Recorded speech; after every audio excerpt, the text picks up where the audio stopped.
What's going on, Cougar fans? Peter Borkowski here on the Cougar Sports Network, bringing you this edition of Coaches Weekly. And for the first time this season, I'm joined by head coach of CUC men's volleyball, Coach Greg Manos. Welcome back to the show, Coach. Happy to talk to you today. Excited to be here and excited to get things started. That's right. Opening day is this Saturday. But before we talk about that, let's go back to last season really quickly. And I think factually it was the most impressive season this program has had. It was your first year here, and you led them to the first ever appearance in a NAC tournament, and unfortunately you guys got knocked in the semi, but you did win a playoff game before that. So before we start talking about this upcoming year, can you just kind of sum up your thoughts on last year? Just what a great experience I'm sure it was to be able to come here and have so much success year one.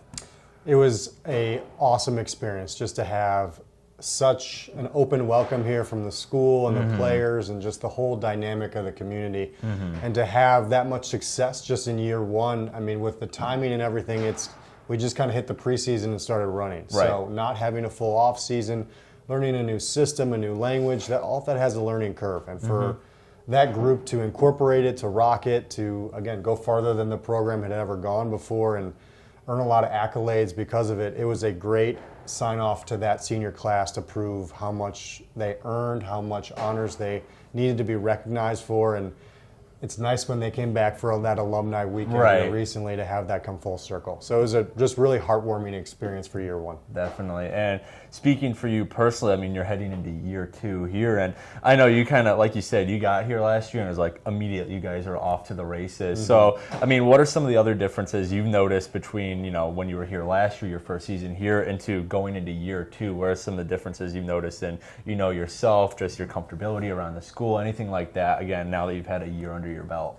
So the players have done a really good job of recognizing and buying into the system. I think just the amount of trust, the amount of communication, amount of responsibility, they've done a really good job of continuing along with the positives that we had in the past and then really embracing it, where we're a lot farther ahead than where we were last year just because of timing, comfortability, and it's allowing our newer guys to ease into the system. Right. So from just a player standpoint, that's a big, positive just in terms of timing. As far as just comfortability here, recognizing the support systems that they have, the staffing, being able to circle back to that and recognize all the possible positives that are here and available for them, I know gives them that ease of mind and that comfort to continue with their academic, their career ambitions, all of those positives around their college experience. So I think putting that all together, it's made year two, if you want to say, just a little bit of an easier transition. Just even though there's a lot of player changes just with the amount that graduated, I think the system and the dynamic has continued to move in a positive direction. Right, and it's interesting that you talk about, the player turnover that you've had. I mean,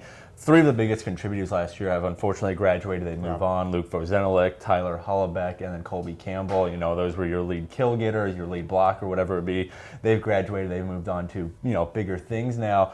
How are you guys trying to kind of, make up for that, loss of production last year? I mean, those guys were putting up the biggest stats totals on this roster, and now you guys have to find a way to replace that. What are some of the things that you're doing as head coach, the rest of the team is doing to kind of replace those stats and hopefully be able to make up for losing those three, all conference level players?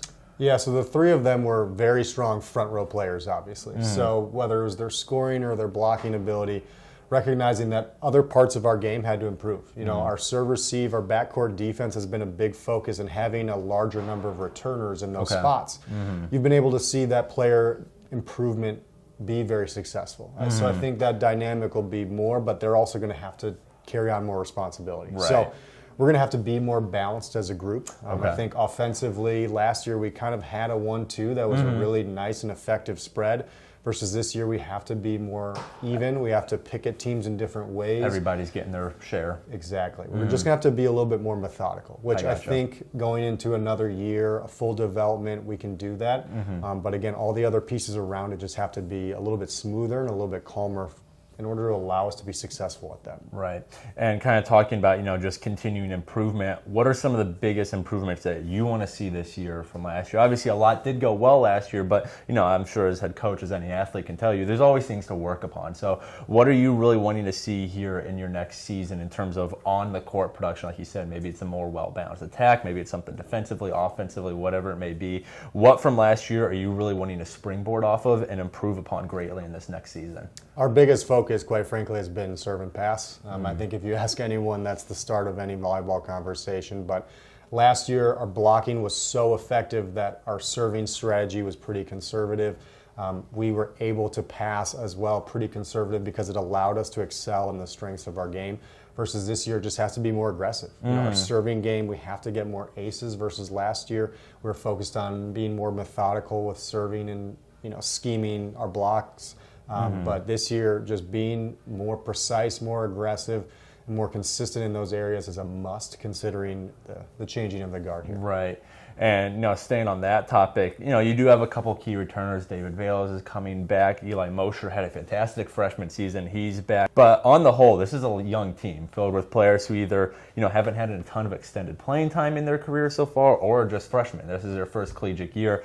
What are you wanting to see? What are you expecting out of those either first-year players or just younger players who this will be really their first season kind of in that spotlight, in that extended role? What do you want to see out of those young guys?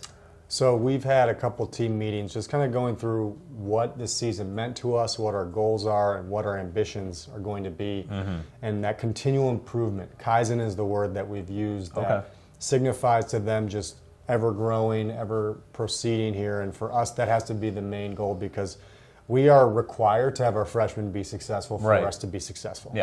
Like it or not, they're going to be playing, they're going to be starting, and that's a good environment in the sense that they get that opportunity right away, but we can't have too many hiccups or backsteps, right? So we know that there's going to be a learning curve and process to everything. They know that it's a great opportunity, but we have to dive in. We can't walk around. We can't ease into the water, if you want to say that. So if we continue to improve, whether it's watching film, adapting through practice, or just getting better, they made that progress in a noticeable way in the fall. I think just once we start competing at a high level, we have to be able to rebound quickly, short-term memory, all those quick reflexes that freshmen don't always get that opportunity, and knowing they will have to do that right away. Definitely. Well, let's look ahead now. You guys open play on Saturday, a 3-team invitational right here at CUC. Maranatha Baptist as well as Trine will be here in Geisman. All 3 teams will play each other throughout the day. Other than a couple wins, hopefully, what's going to signify a good opening weekend for you and your team? In those 2 games, again, obviously you want to pick up a W or 2. What do you want to see out of that team that you're going to say, hey, that's a good starting point, we can build from here? So first game jitters is a real thing, right? So we had our alumni match last weekend. Hopefully we got some of that out of the way. But with so many new players, right, especially younger players, just getting through that wave of we can do this, they can control their own destiny. So that's part of it, right? The second is that ever growing. So even if the first game doesn't go well in every way, just finding small things that we can adapt or change mid-game.